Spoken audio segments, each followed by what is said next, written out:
What's up, ladies and gentlemen of the interweb? So as you've probably heard by now, TellTale Games is shutting down. And I don't really do like gaming news a whole lot anymore, but I feel like talking about TellTale shutting down is something we should do because a large portion of this channel did have TellTale Let's Plays, at least before I started doing a lot of weird commentary stuff. So what does this really mean for gaming as a whole and the whole point and click genre? Because TellTale was kind of the only one keeping point and click alive. I mean, there was Divinity Original Sin, but Divinity Original Sin, it sucks. It's not a good game. It's actually really bad. I don't understand how anyone can find any enjoyment from that. But TellTale was the one that's keeping it all alive. And now that TellTale's shutting down, it's like, who's going to be the next one to come up and make these strange, this many choices RPG games that we've came to love? Everybody liked The Wolf Among Us. I've never played it, so I don't know if it's any good, but I know everybody that's played it seems to love it. Everybody loves The Walking Dead Telltale. That's the game that blew them up. Everybody loved Sam and Max. Everybody loved Monkey Island, except for the younger people. I absolutely hate Monkey Island. Everybody likes the Batman Telltales.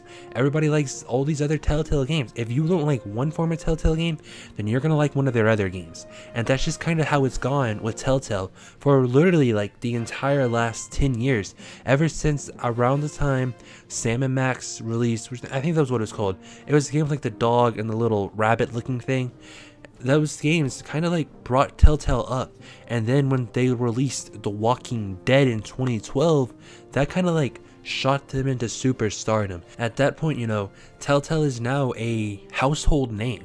Everybody has played at least one game by Telltale. They've even gone so mainstream to the point that Netflix has hired them to make certain TV shows for them, such as a Minecraft Telltale Netflix series, which I don't know how that's going to work now. I do know that all the things that they're funding for them, like the Netflix stuff, I do know those are going to still come to fruition. And we do know The Wolf Among Us, Stranger Things, and a couple other things have all been vacated. Basically, they will no longer be coming to fruition, and there's rumors out here reporting that The Walking Dead, but this is just as I'm recording this, which is 9:17 p.m. September 21st, so if this changes by the time you're watching this, then just know this was before any news came out, that they're now starting to say that The Walking Dead is canceled as well.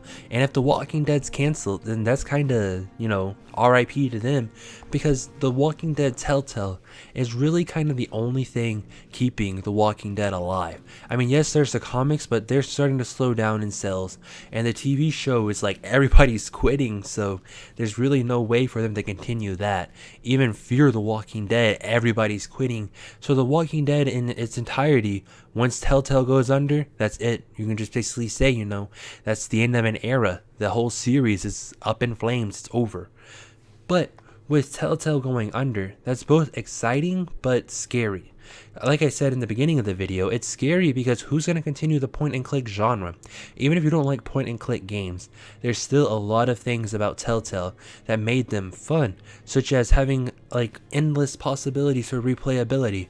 Like The Walking Dead Season 3, it had like 12 different endings you could get. The only game I can think of that impacts Telltale as far as RPGs where what you decide actually changes the story is like the games like Quantic Dream. I think that's the name of the company. They made Heavy Rain, Beyond Two Souls, Detroit Become Human. That's the only company I think that could rival them. But one thing that they don't have that Telltale does have is the comic book style. And a lot of people might say, oh, we want realistic graphics, we don't want cartoons. A lot of people are still heavy into the comic book scene. A lot of people still read manga. A lot of people still watch anime.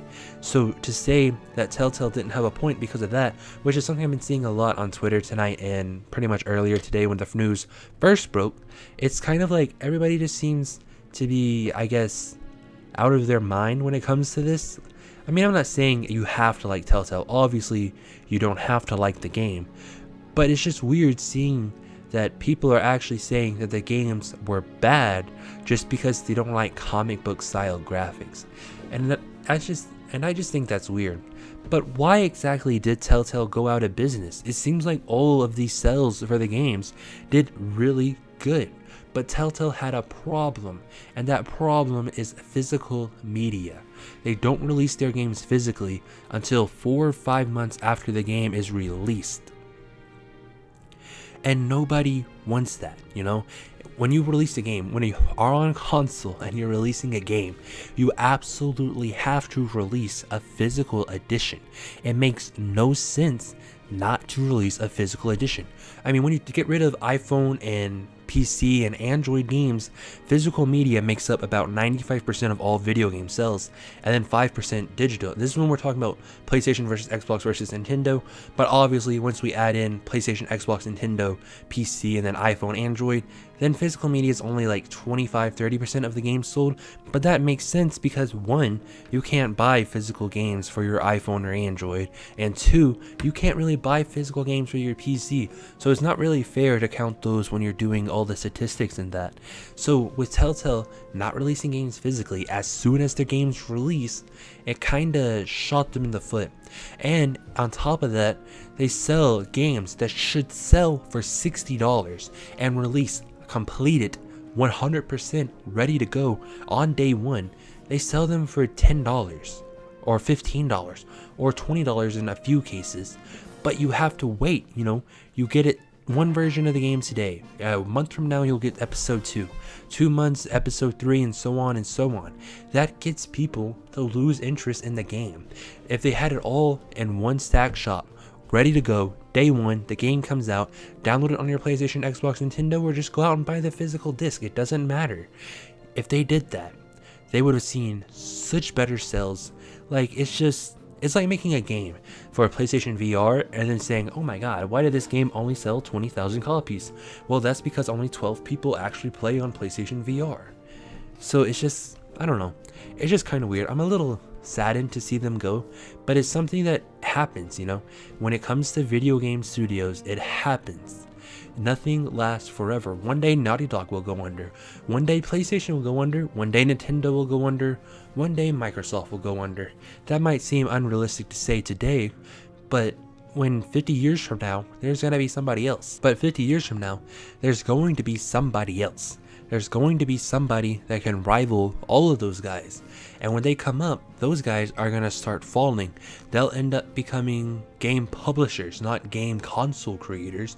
They might even end up going so far under that their IPs get sold to other people. Uncharted could become a Nintendo game, and Mario could become an Xbox game. You never know how it could go. It's just kind of weird seeing everything change also rapidly. You know, first there's the studios in Canada closing, now TellTale's closing. We're at the dawn of a new era in gaming. And are all of these companies going to be able to sustain themselves in this high octane physical, you have to release it, completed game on day 1, you have to release it? Are they going to be able to keep up going into the future? Because there's a lot of games that try to pull this stuff. Like, I mean, not to the same degree, but EA and 2K, they all do the exact same thing with their microtransactions. And is their microtransactions going to be the end of EA and 2K as the gaming market changes? People don't want to pay for DLC. People don't want to pay for their full game experience. They just want to have their full game for one price. They don't want to have to go back and buy it, 12 different times. They just want it one and done. You know what I'm saying? So it's going to be kind of interesting to see over the next probably 5 years about how gaming changes as a total. You never know what's going to happen, but well, we'll just have to wait and see. And I know this video kind of sounds a little lazy probably, but it's more of a rant, so don't let it get to you too bad. But with that being said, I hope you've had a good day, and I will see you later.